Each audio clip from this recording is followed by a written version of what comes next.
자, 이번 말일까지, 이번이 아니라 올해 12월이죠. 12월 말까지 추록분 추록분 드리겠습니다. 요약집에 추록분, 요약집에 좀 추록분하고 추록분을 조금 더 추가해서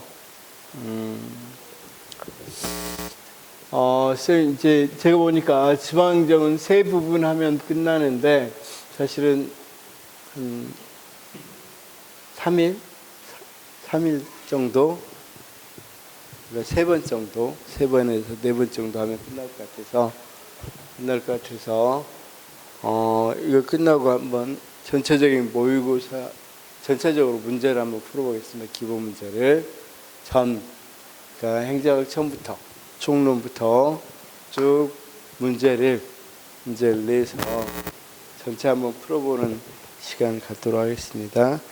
거기서는 기본 문제만, 기본적으로 꼭 알아야 될 것. 그래서 우리가 맵 나눠드린 것처럼 이렇게 맵으로 해서 어디에서 나왔는지를 표시해 드릴게요. 개론부터 해서. 날짜가 우리 국가직은 3월 15일인가?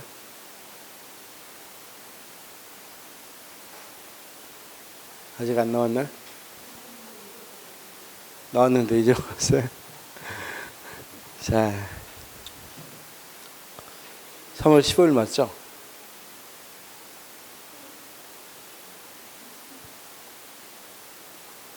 그 정도.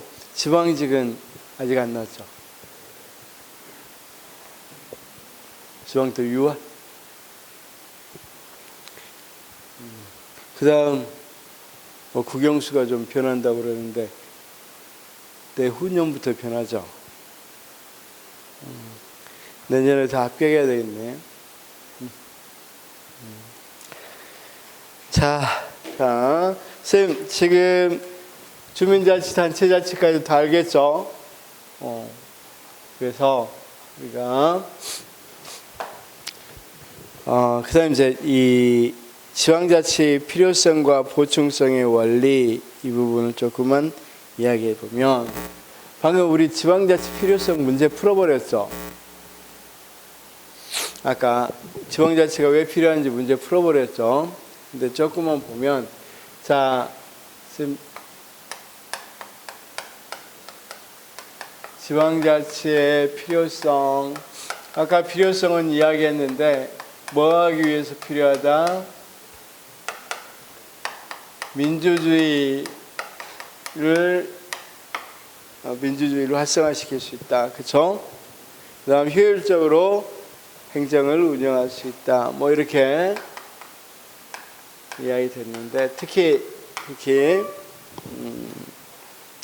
일반적인 이야기 좀 해보겠습니다. 거기 201페이지 보니까 왜 지방자치가 필요하냐 이렇게 하니까 이건 자, 먼저 행정적, 기술적으로 필요하고 정치적으로 필요한 거.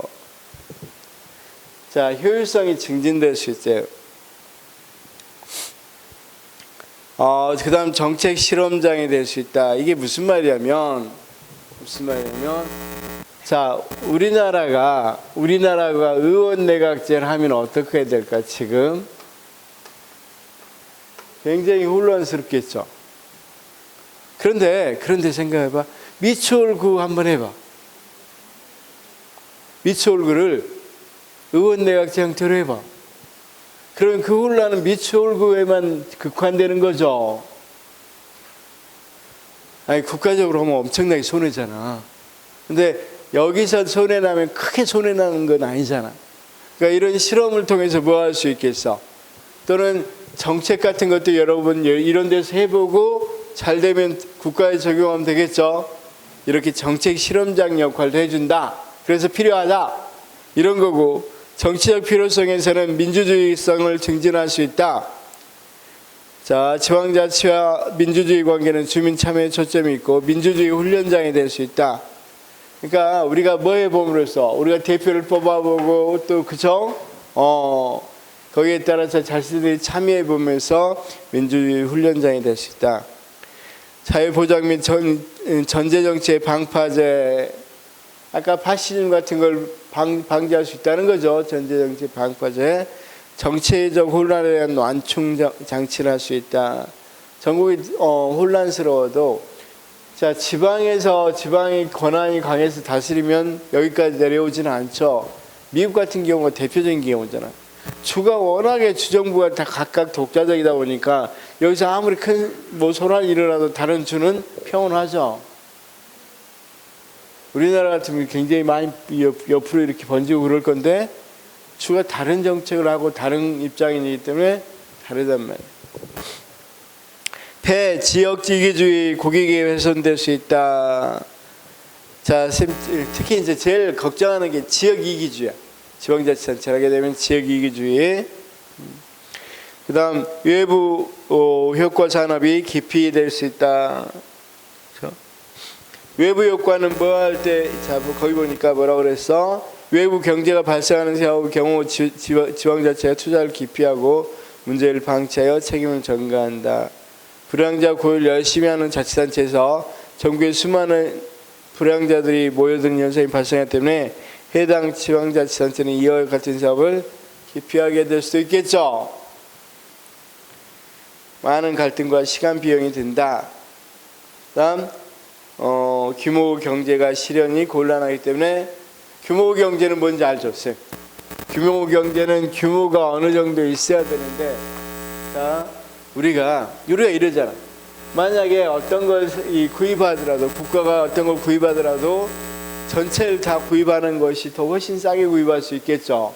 근데 여기서 조금 구입하고 여기서 조금 구입하고 여기서 조금 구입하고 그러면 훨씬 더 비싸게 구입할 수밖에 없겠죠. 그러니까 규모 경제를 발현할 수가 없겠죠. 제가 맨날 하는 이야기가 이런 거잖아. 신발 가게가 뭐 200켤레 만드는 신발 가게가 5개 있는 거하고 2만 켤레 만든 1000켤레 만드는 신발 가게 하나 있는 거하고 어떤 게 더 훨씬 더 효과적이라고 했어.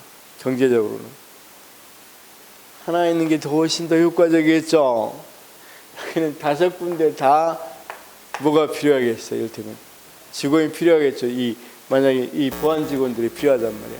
근데 여기는 한두 명만 있으면 되겠죠.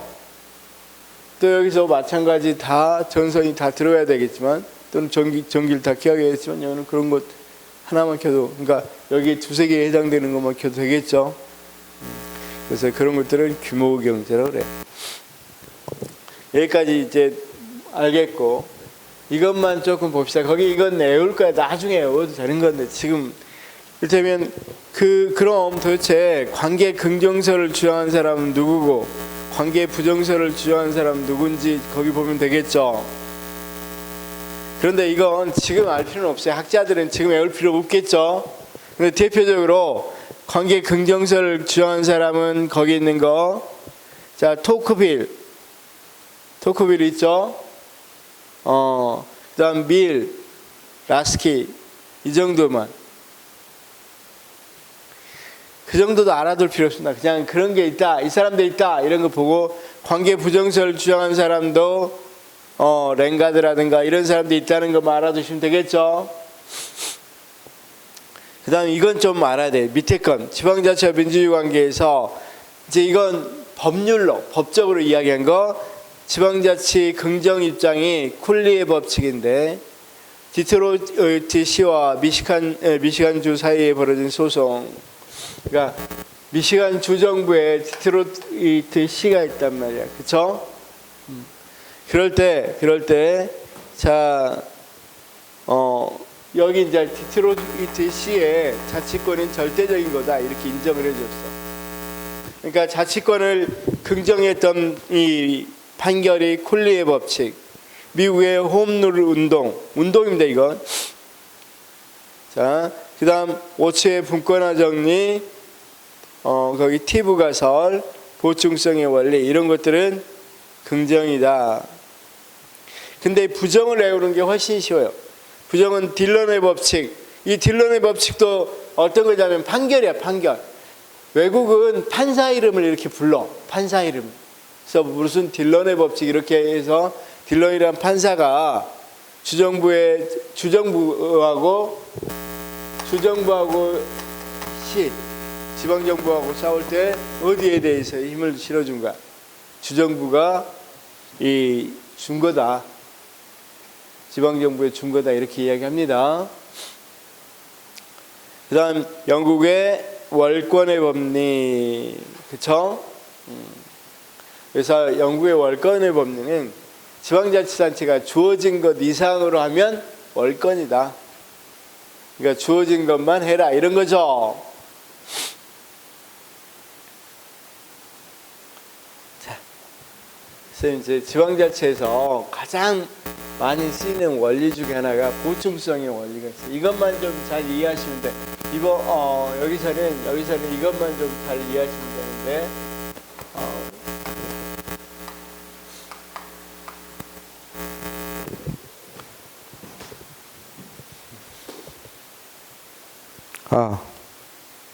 여기 때문인가? 여기 때문인가? 자, 지방자치 원리에서는 보충성의 원리는 뭐냐면 이런 거였어요. 만약에 우리가 국가가 있어. 그 다음 우리가 광역이 있어. 광역이 있고 기초가 있단 말이야.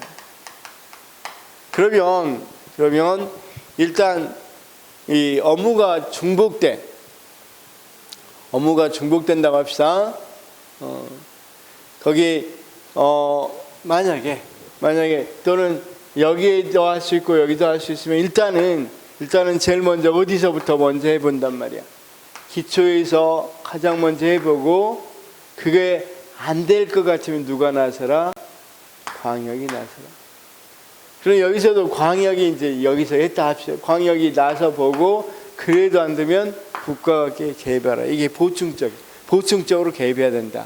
그렇죠? 그래서 거기 뭐라고 부르냐면 하급 단위가 상위 사회적 단위는 개인이나 하위의 사회적 단위가 기능을 수행하지 못할 경우에만 개입해야 된다. 그렇죠?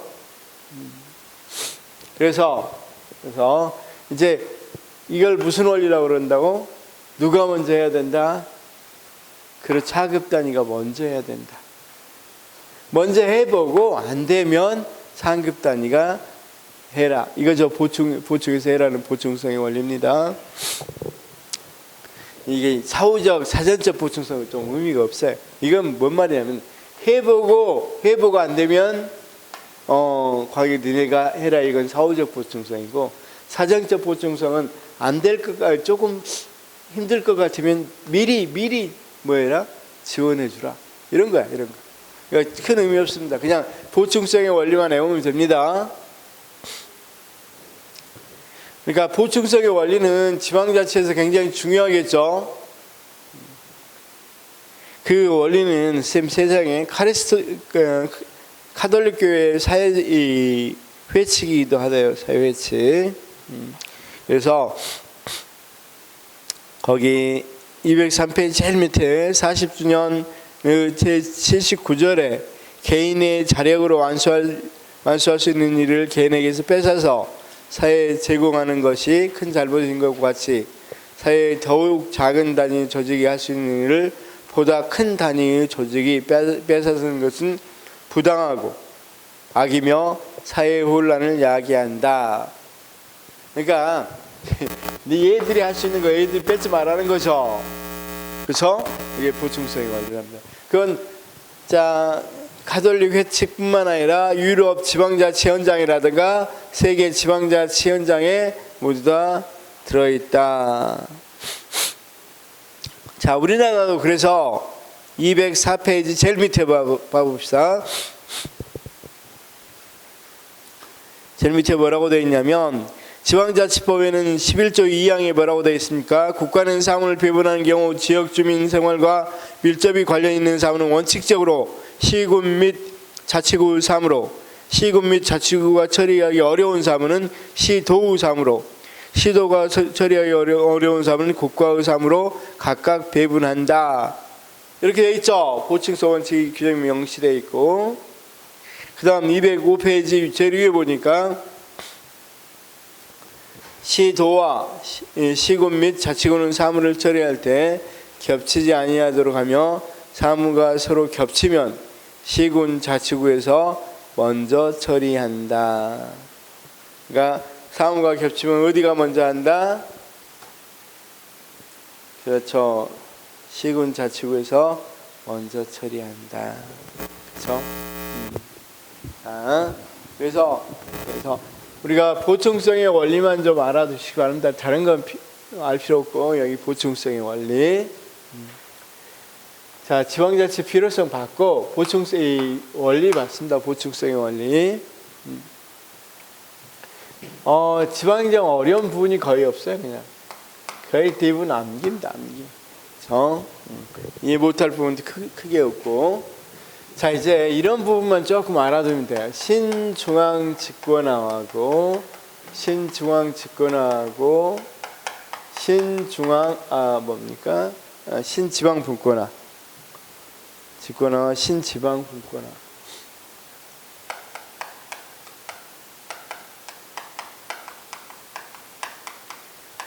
이건 일단 이렇게 알아둬요. 우리 중앙집권, 지방분권 배웠죠? 근데 신자가 들어가면 이런 내용이다. 뭐다? 분권을 인정하고 중앙집권을 어느 정도 강조하는 걸 뭐라 그런다? 둘 다 여기서 집권을 인정하고 분권을 강조하는 게 신분권이죠. 그래서 지금 보니까 18세기는 중앙집권, 19세기는 지방분권, 경제 대공황이 일어나면서 신중앙집권이 됐고, 신자유가 나오면서 신지방분권이 강조되고 있죠. 자, 그래서 이제 이 집권화에서 중앙집권과 신중앙집권화에 대해서 이야기해봤습니다. 자, 여기는 간단한 하나 예를 보면, 우리가 청주에서 강릉 갈 때 어때? 우리가 지금 어떤 현상이 일어나는지 한번 좀 봅시다. 신중앙 집권화가 맞는지, 우리가 한참 분권화에 대해서 이야기했고, 지금 시대가 어떤 시대인가 한번 봐봐.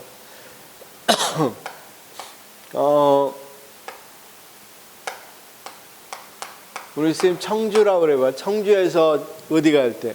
강릉 갈 때 어디가? 바로 이렇게 갑니까? 아니면 서울을 거쳐서 갑니까? 서울을 거쳐서 가는 게 제일 빠르고, 그 길 거의 뭐 이건 빠른 길이죠. 제일 빠른 길. 그렇죠? 자, 그다음 우리가 부산에서 강릉 가고 싶어. 그냥 쭉 이렇게 가면 더 좋겠죠. 그런데 어때? 서울 갔다 강릉 가는 게 더 빠르죠. 편하고. 그렇죠? 광주에서도 마찬가지죠. 모든 것이 어디에 지금 어디를 가고 있어? 중앙이죠, 중앙. 이런 식으로 분권하다가 이야기하지만 여전히 뭐가 이루어집니까? 신중앙 집권화. 그렇죠? 이런 현상들이 일어나고 있다. 그리고 우리 지방의 의사들 부족하죠? 거의 대부분 어디에 다 몰려있어? 수도권에 몰려있어. 이런 것들을 보면 사실 우리나라도 상당히 무엇에 가깝다? 최근에는 신중앙 집권화 경향이 가깝다. 이런 생각을 하죠. 그래서 한번 그런 의미에서 한번 좀 보도록 하겠습니다. 단 신중앙 집권화는 분권화를 배척하는 게 아니라 분권화를 전제로 합니다. 그래서 206페이지 신중앙 집권화 내용에서 보면, 자, 행정적 통제 및 인사상 통제, 행정적 통제를 한다. 그렇죠? 그래서 자치단체 사무에 대한 지도 및 지원을 한다. 그렇죠? 그러면 오늘 나눠서 간단히 볼까요? 자, 2페이지 한번 볼까요? 2페이지. 오늘 하나 드린 거, 그림으로 나눠져 있는 거.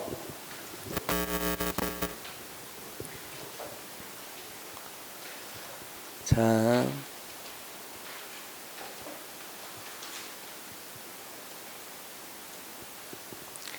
자, 우리가 일반적으로 자치사무에 대해서는 자, 이 반가로 양가로 5번 봐봐. 지방자치단체 자치사무에 대한 감사에서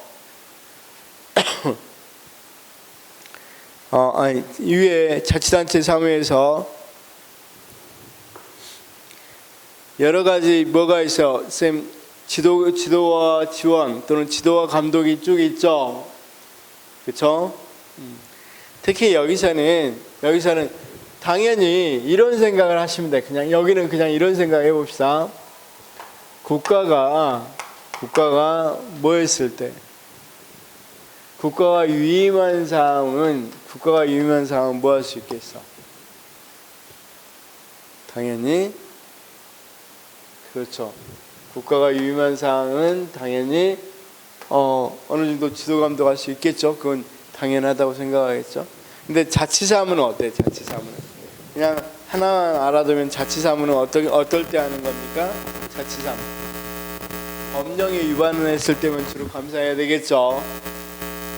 자치사무는 누구 일인데? 누구 일? 지방 일인데 함부로 간섭하면 안 되겠죠.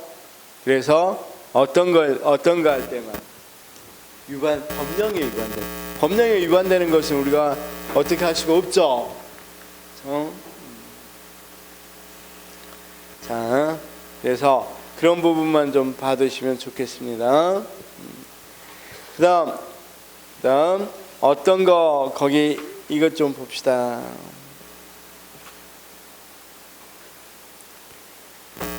거기 이제 세 가지가 있어. 세 가지. 거기 표가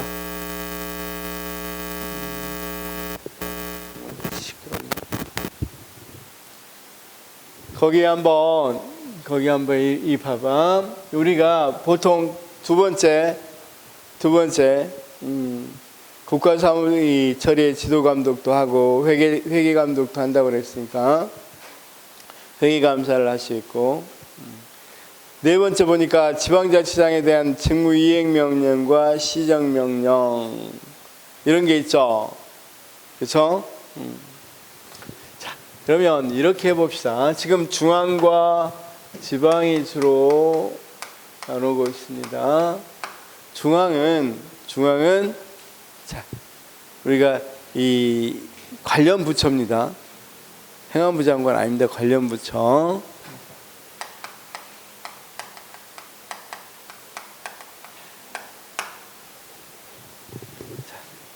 거기 보니까 그러니까 주무부처, 관련 부처 또는 주무부처. 그냥 그림 한번 그려보겠습니다. 여기는 지방은 장이 있고 광역입니다. 광역. 그다음 의회부터 할까요? 의회가 있고 그다음 뭐가 있습니까? 단체장이 있습니다. 단체장이 있어요. 그럴 때 자, 이거 한번 생각해 봅시다. 의회하고 뭐가 있습니까? 장이 있습니다. 장. 그러면 거기 먼저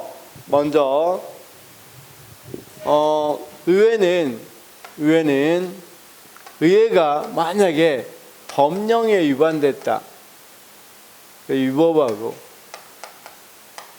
법령에 위법하고 뭐 하게 되면 부당한 처분, 공익에 반하는 처분을 했어요. 의결을 했어. 그러면 장은 뭐 할 수 있어? 여기 이제 기초도 해야죠. 기초.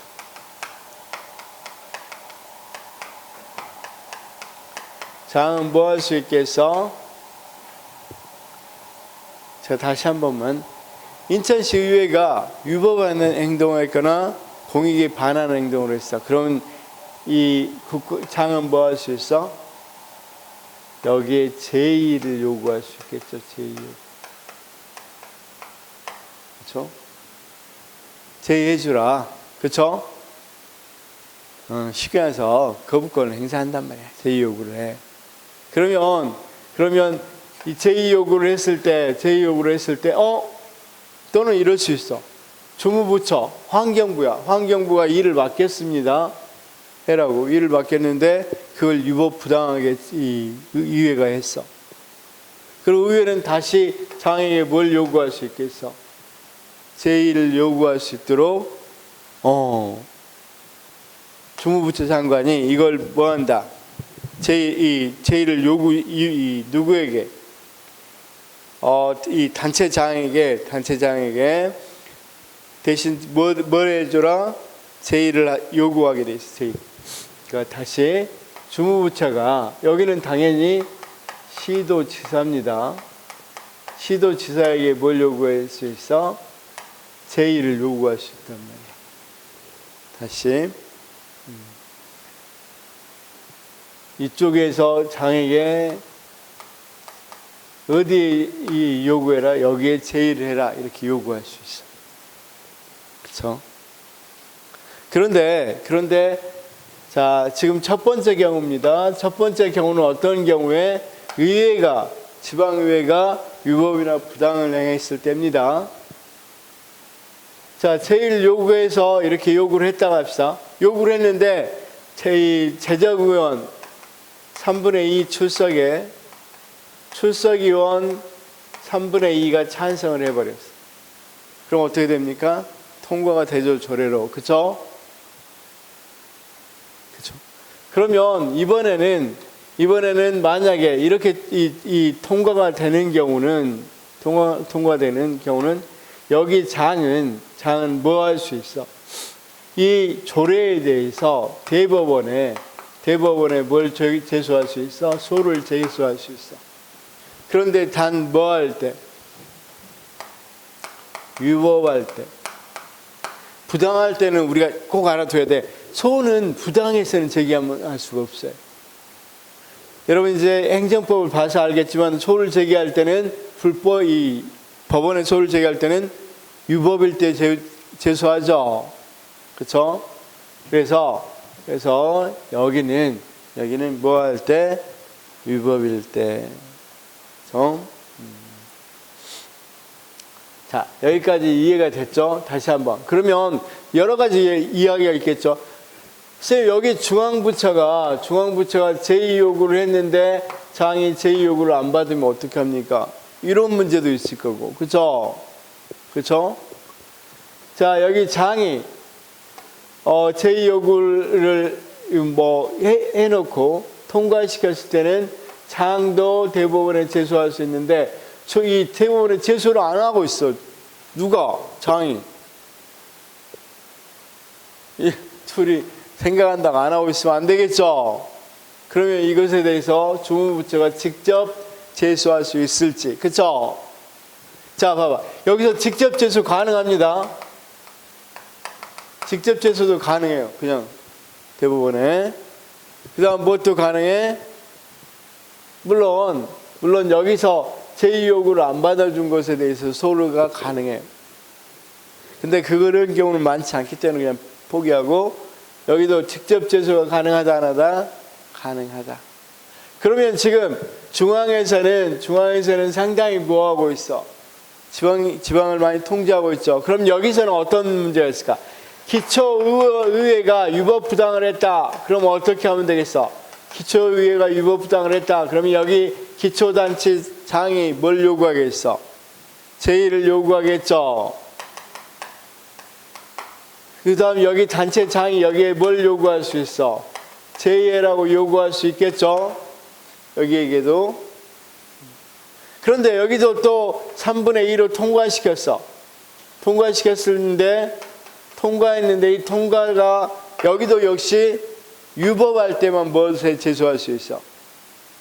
대법원에 제소할 수 있어. 그러면 이 장은도 직접 제소할 수 있어 없어? 직접 제소할 수 있단 말이야.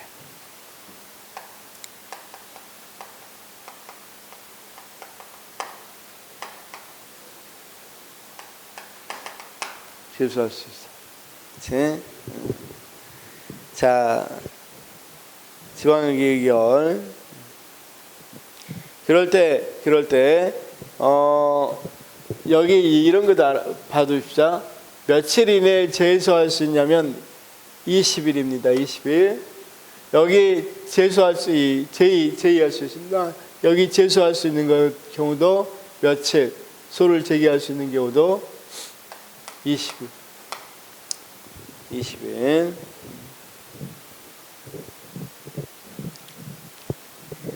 자,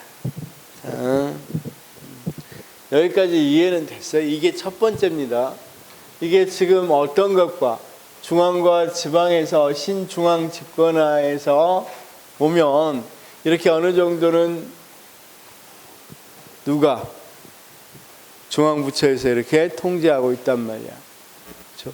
두 번째는 이번엔 누가 잘못했을 때 의회가 아니라, 자, 다시 국가, 그다음 의회, 그다음 여기 장이 있습니다. 의회와 장. 여기 광역입니다. 이번엔 장이 잘못했어. 장이 위법하고 부당한 행위를 했어. 부당한 행위. 위법이나 부당. 그렇죠? 그러면 국가가 아주 이건 굉장히 큰 권한인데 이 사람들한테 시정명령을 내요. 야, 니네들 일정한 기간을 두고 방금 거 뭐해? 바꿔. 그쵸? 시정명령을 낸다. 거기 시정명령. 거기 표에 시정명령이라고 돼 있죠? 자, 그래서 자, 거기서 만약에 처분을 뭐 하기도 해? 취소 정지까지 말한 이 주무장관 이 명령 처분을 취소 정지할 수 있다. 시도지사의 명령 처분을 시정 명령을 하고 명령 안 들으면 취소 정지까지 해버립니다. 자, 시정 명령에서 안 들으면 취소 정지를 해버립니다. 그런데 여기서 조금만, 여기는 시정명령입니다. 지금 어떤 거, 이거 좀 해야 되겠다. 이거 나눠야 됩니다. 장이 처분행위를 합니다. 처분을 했을 때 이게 부당하거나 그 다음 위법하거나 그럴 때 시정명령을 내리고 이거 안 되면 취소 정지까지 해버립니다. 그다음 그런데 이제 대집행은 안 됩니다. 대집행 대신 해버리는 거 있죠. 이건 안 돼. 이거 좀 알아두시면 되고. 그런데 여기 한번 봅시다. 여기는 위법 부당하는 경우는 우리가 어떤 사무는 국가의 위임 사무는 다 할 수 있는데 자치사무는 뭐 할 때만 시정명령을 낼 수 있어? 자치사무는 위법할 때. 그러니까 시정명령을 자기 사무 내 일인데 내한테 시정명령 내리면 안 되겠죠. 부당한 경우까지. 근데 법을 어기면 내릴 수는 있겠죠. 그래서 법 어길 때만. 그래서 위법 부당한데 이때는 어떤 때만 한다? 자치사무는 위법할 때만. 그런데 장 입장에서는 뭐 하단 말이야? 이거 억울하다. 그럼 대법원에 뭐 할 수 있어? 대법원에 제소할 수 있습니다. 이번엔 며칠? 여기 보니까 이번엔 며칠? 15일입니다. 15일. 단 무엇은 안 된다고요? 대집행은 안 됩니다. 자, 그럼 여기는 기초에서도 마찬가지겠죠. 기초의회 장이 있으면 여기가 뭐 했다? 처분을 했는데 부당하고 위법이다. 그러면 당연히 누가 여기서 뭘 한단 말이야? 시정명령을 내린단 말이야. 시정명령을 내렸을 때 안 들으면 취소 정지해버린다 그랬죠. 그럼 여기서 이 장도 억울할 수 있겠죠. 그럼 여기 대법원에 15일 내에서 제소한단 말이에요. 이해됐죠? 그냥. 그쵸? 자, 그런데 또 하나 세 번째 경우가 있어요. 세 번째 경우. 세 번째 경우는 국가가 있습니다. 여기 의회가 있고 장이 있습니다. 이번엔 장이 처분한 게 아니라 부작위 안 해. 해야 되는데 안 해버려. 자, 장이 부작위랍니다. 해야 되는데 안 하고 있습니다. 그렇죠? 이건 처분 자기잖아. 했잖아. 근데 해야 될 일을 안 했을 때 우리가 부작위라고 그러고, 이럴 때, 자, 여기서는 꼭 기억해야 될 게, 이 업무가, 부작위 업무가 어떤 것일 때만, 국가에서 위임한 사항만, 뭐 기관임 또는 국가의 단체 위임이 나누어진데 그런 거 상관하지 말고 일단 국가에서 위임한 사업만 할 수 있다. 왜냐하면 자기가 개인이 한 것 갖고 뭐라고 할 수는 없잖아. 그렇죠? 그럴 때 뭐라고 그래? 직무이행명령을 해버립니다. 국가는 항상 여기는 누굽니까? 행안부 장관이 아니라 주무부처입니다. 아까 환경부, 국토부면 국토부입니다. 여기는 마찬가지로 주무부처고, 주무부처에서 자기 일을 해라고 그랬단 말이야. 그쵸?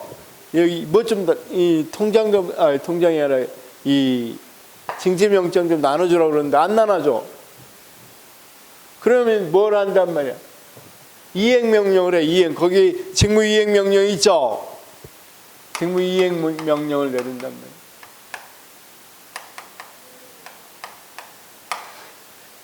그런데 자치사무에 내리면 안 돼요. 자치사무. 쓰레기 버려야 된다. 안 버렸다고 그래서 직무이행명령 내리면 안 돼요. 내가 지금 통지서 돌려주라니까 안 돌렸을 때 하는 소리입니다.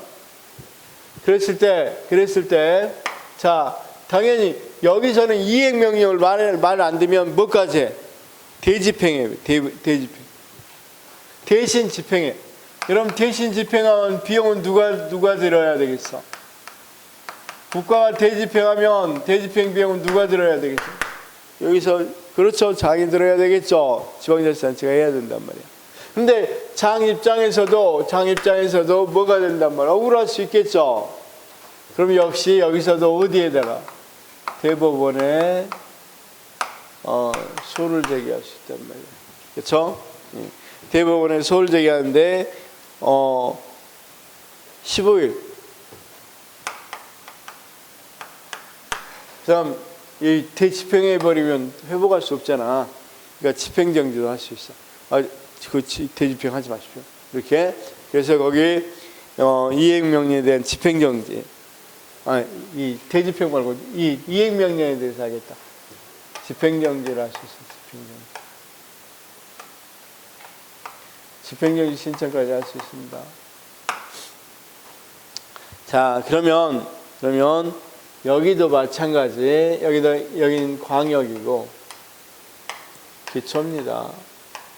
의회 장이 그래서 부작위 할 수 있겠고, 이때 부작위는 유임사무만입니다. 그렇죠? 그러면 여기도 마찬가지. 누가 직무이행 명령하겠어? 상급단체. 직무이행 명령을 합니다. 그래서 안 들어. 그럼 뭐 돼? 대집행해버려. 그렇죠? 그럼 여기도 마음에 안 들어. 이거 부당한 거, 위법인 것 같아. 그러면 뭐 한다? 대법원에 소를 제거한단 말이야. 15일이고 제소할 수 있고, 당연히 직무이행 명령에 대해서 뭐들? 집행? 그거 집행 정지해 주세요. 이렇게. 자, 다시 한번. 쌤 다시 한번. 이제 보통 이제 이 신중앙집권의 이 현상으로도 설명할 수 있겠고, 또는 정부 간 관계에 있어서 설명할 수 있어요. 정부 간 관계. 여기 처음부터 정부 간 관계잖아요. 그것에서 설명할 수 있겠고, 이런 경향은 또 신중앙 집권 경향이라고 말할 수 있겠죠. 자, 그러면 국가에서는 다시 한번요. 자, 관여하는 경우가 먼저 의회가 잘못했을 때, 의회는 유법하고 부당했을 때 제의를 요구합니다. 의회가 잘못했을 때는 조례를 자기 마음대로 좀 정할 때입니다. 그럼 조례가 좀 그래, 그러면 제의를 요구해야 되겠죠. 물론 조례 말고도 여러 가지 이제 요청 사항 같은 게 있는데, 어쨌든 제의를 요구해요. 근데 제의 요구해서 제작위원 과반수에서 이 추석위원 출석하고 추석위원 3분의 2가 통과시키면 조례를 정해져 버려. 그러면 뭐다, 이게 부당한 건 어쩔 수 없고 위법할 때는 대법원에 소를 제기할 수 있는데, 그렇죠? 만약에 이 장이 소를 제기하고 있지 않다, 그럼 누가 직접 제소할 수 있어? 주무부처에서 직접. 여기서는 당연히 광역자치단체가 직접 이렇게 할 수 있다는 거. 여기 이해됐죠? 이건 다 알겠죠? 여기는 당연히 20일입니다. 제소 기간이. 여기는 다 15일이고. 그러면 또 어떤 사람이 잘못할 수 있겠어? 장이 잘못할 수 있겠죠? 장은 두 가지 경우입니다. 뭘 행하면서 잘못하는 경우가 있고, 해야 되는데 안 해서 잘못하는 경우가 있습니다. 행하면서 잘못한 것은 뭐 한다? 했으니까 시정해라.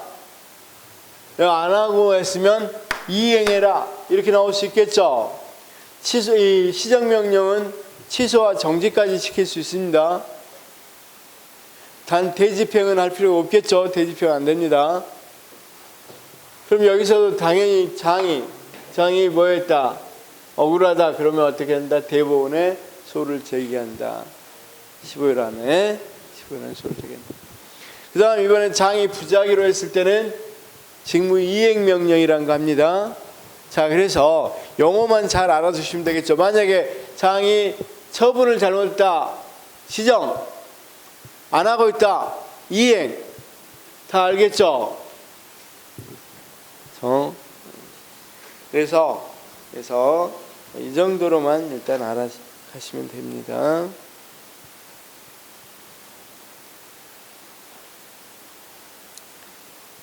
자,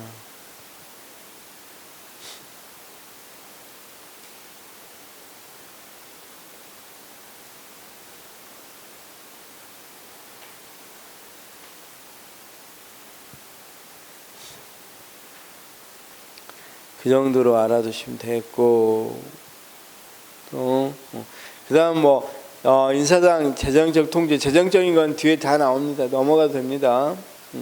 여기까지는 뭔지 대강 알겠죠? 그래서 쌤 이거 좀 알 수 있겠어?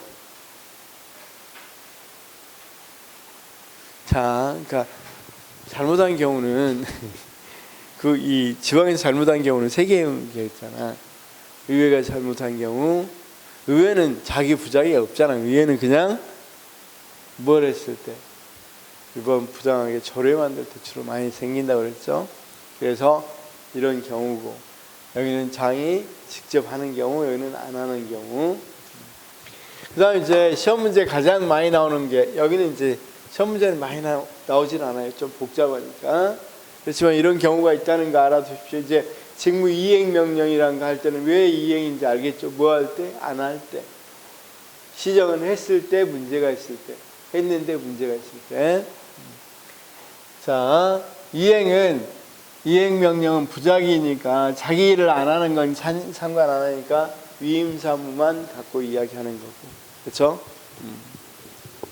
자, 시정 명령은 했는데 당연히 주로 위임 사무에 관해서는 부당하거나 위법할 때고, 아니고 자치 사무는 그냥 위법할 때만. 자, 그 다음 시험에 많이 나오는 게 일선기관이야, 쌤. 나중에 일선기관하고 굉장히 헷갈리는 게, 거기 특별지방행정기관이잖아. 특별지방행정기관. 이거하고 특별지방자치기관하고는 분명히 구분해야 됩니다. 자치행정기관하고는 특별기관, 자치행정기관. 뒤에 설명합니다. 이거 굉장히 많이 헷갈려하는 것 중에 하나니까 꼭 기억하셔야 됩니다. 다시 돌아와서도 그렇게 할 거니까, 그거 할 때 다시 돌아올 거니까. 자, 일선기관은 지방자치단체, 보통 지방자치단체다 이렇게 하면 이건 아니다. 그렇죠? 지방자치단체 아닙니다. 중앙기관입니다. 중앙기관의 하나의, 그렇죠, 이 브랜치라고 그래서 거기 오늘 나눠드린 것 중에 이런 데입니다. 거기 특별 지방행정기관 현황 한번 볼까요? 자, 이 페이지 보면 특별 지방행정기관이라 그래서 고용노동행정에는 고용노동부, 지방으로는 지방고용노동청, 세무행정에 국세청, 지방국세청, 지방세무서, 관세청, 세관, 이런 데는 다 무슨 공무원이 나와 있습니까? 국가공무원입니다. 국가공무원. 그러니까 이건 지방자치하고 하등 관계없습니다. 일선기관이고.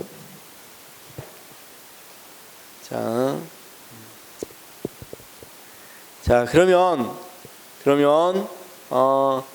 그림으로 조금만 보면, 거기 209페이지 우리 그림 보면 뭐라고 되어 있습니까?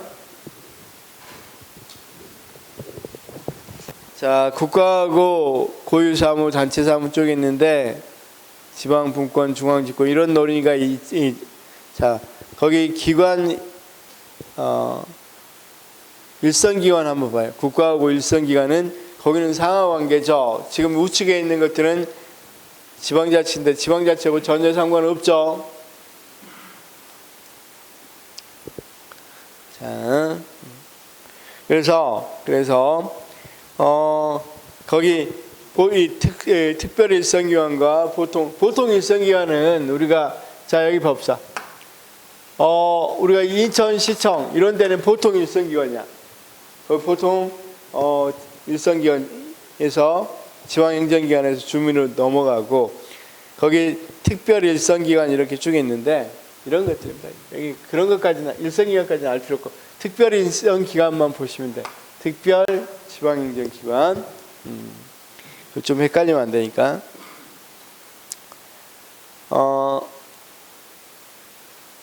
우리가 여기 인천시 한번 볼까요? 인천시도 있고 미추홀구도 있고 다 있는데, 인천시 지방국세청은 이건 어떻습니까? 여기는 다 누가 근무해? 지방공무원이 근무인데 여기는 국가공무원이 와서 근무합니다. 국가공무원이 필요상 국세청이 또 어디에서, 인천에서 거둬야 되니까 그냥 뭐라 그래, 분점 형태로 이렇게 내놓는 거란 말이에요. 분점 형태로. 전혀 지방자치하고 관련이 없다. 그래서 이 페이지 보면 특별 지방행정기관, 보통 지방행정기관에서, 보통 지방행정기관은 지방자치단체를 말하고, 특별행정기관은 뭐가 없어? 법인격도 없습니다. 그냥 하나 뭐니까? 분점이니까. 그 다음 피고도 대한민국이죠. 그 다음 처리사무도 국가사무고, 특성도 전문행정. 아까 특허가 뭡니까? 관세청 갔으면 관세, 또는 세무서 가면 세무, 그쵸? 이런 것만 처리한다. 그래서 이제 시험 문제에서 좀 많이 나와서 그러는데, 거기 210페이지에 한번 보시면 장점, 단점만 좀 보시면 돼. 장단점만. 자, 장점. 국가 업무와 신속하고 효율적, 광역적 추진이 가능하며 중앙행정기관의 업무 부담 경감. 중앙행정기관 업무 부담 경감입니다. 그 다음 중앙행정이 지역별 특성에 따라 추진할 수 있다. 주민과 직접 접촉을 근린 행정 가능하고, 중앙정부 또는 인접지역과 유기적 협력이 가능하고, 행정업무 통일적 기술, 절차, 장비 전국적 활용이고, 단점은 국가 감독이나 통제 강도의 양화를 우려해서 설치되었고, 중앙행정기관의 이기심이 작동할 수 있고, 특별 일선기관은 지방정부의 종합행정을, 자, 중요해, 지방행정의 종합행정을 저해합니다. 그 다음 지방자치단체의 사무배분에 대해서 지역종합성을 원칙을, 그러니까 지역종합성은 지역에 있는 사무는 거의 대부분 맡으라 그러는데 일선기관이 내려 있으면 어떻게 돼 있어? 그렇죠. 거기하고 중복될 가능성도 굉장히 많죠. 그렇죠? 자, 여기 한번 봐봐. 일자리에서 인천시에서 일자리에 관계된 사업을 하려고 하는데 이건 뭐하고 또 겹치냐면 거기 이 고용노동부 인천지방고용노동부에서 하는 일하고 굉장히 또 겹쳐요. 이거 굉장히 중복되고 또 하나 우리가 이렇단 말이야. 자 봐봐. 원래 지방행정 목적은 보충성의 원리도 있지만 종합성의 원리도 있어요. 될 수 있으면 지방에서 일하는 모든 업무를 누가 맡아라? 지방정부가 맡아라 이런 건데 이런 업무 같은 건 빠져야 되잖아. 그런 것에 위배된다는 거야. 지역종합성 원칙에 저해된다. 다음 여기는 주민참여 되겠어 안 되겠어? 여러분 여기는 안 돼. 인천시 지방고용노동부 뭐 어떻게 주민참여가 돼? 이 사람들도 선거도 안 하고 뽑지도 않고 그쵸? 그래서 그런 부분이 어렵다.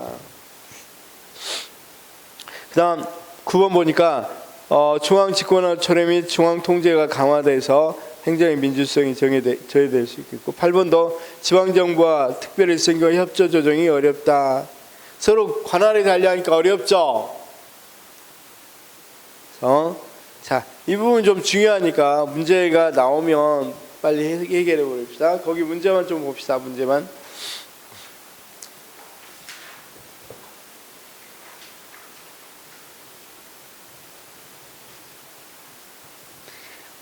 신중앙 집권은 아직 안 끝났으니까 조금 놔두고 특별 지방행정 기관만 하겠습니다. 78 특별 지방행정 기관만 해보겠습니다. 어떻게 문제가 나왔는지 78에서 90번까지만 풀면 됩니다. 자, 78 특별 지방행정기관 설치로 지역 주민들을 위한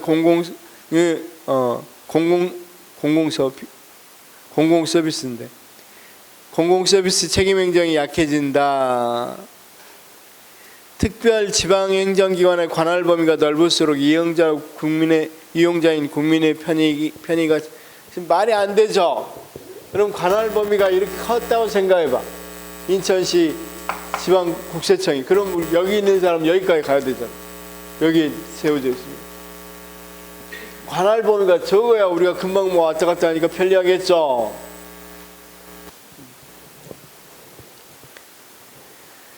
그 다음 80 특별 지방행정기관의 지방자치단체 간 기능의 보완으로 이 특별 지방행정기관과 지방자치단체 간에는 기능이 보완됩니까? 중첩된다고 그랬습니까?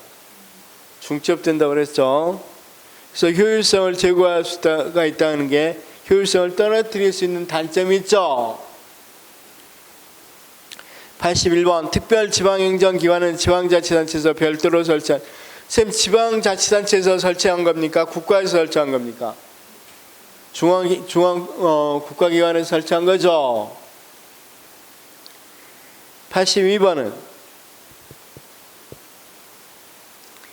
특별행정기관은 국가사무를 집행하고자 중앙부처가 설치하는 일선 행정기관이다. 맞고 83 특별행정은 국가사무 효율적 집행과 광역적 추진의 효과. 이거 맞죠?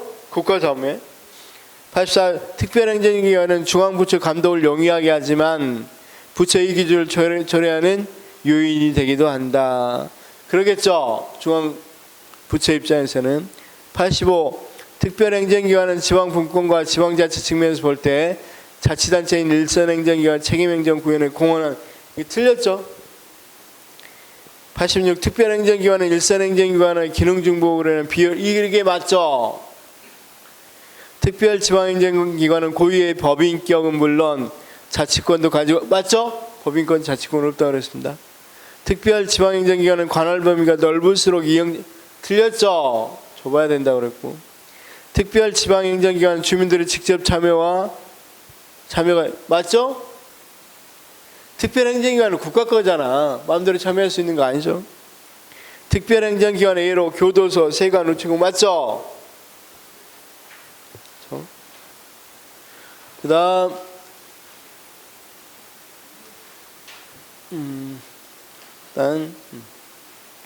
61번도 한 번만 봅시다.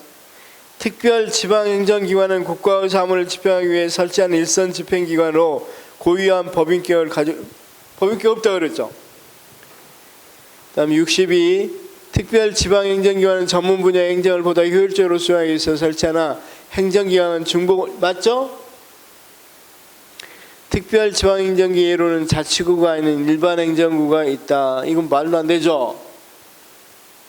특별 지방행정기관은 우리가 지방자치 아니라고 그랬죠. 64 특별 지방행정기관은 지방행정의 전문성을 제고하여 지방 분권 강화에 긍정적인 영향을 미친다. 영향을 긍정적입니까? 부정적입니까? 이런 특별 지방행정기관 부정적이야, 긍정적이야? 부정적이라고 그랬죠. 자, 쌤, 자, 논점을 딱 파악합시다. 논점을 파악하면 특별 지방행정기관은 사실은 굉장히 지방행정은 부정적이다. 부정적인 답을 해야 되겠다. 이런 생각이 먼저 들죠. 두 번째, 법인격도 없다. 지방자치단체가 아니니까 자치권도 물론 없다. 그냥 중앙정부가 자기들의 효율성 강화를 위해서 지방 분점을 둔 것이다. 지금 많은 문제가 이거 세 가지면 풀릴 수 있겠죠. 이건 지방행정의 긍정적이다. 이건 무조건 틀리잖아. 부정적이잖아. 이해됐어요?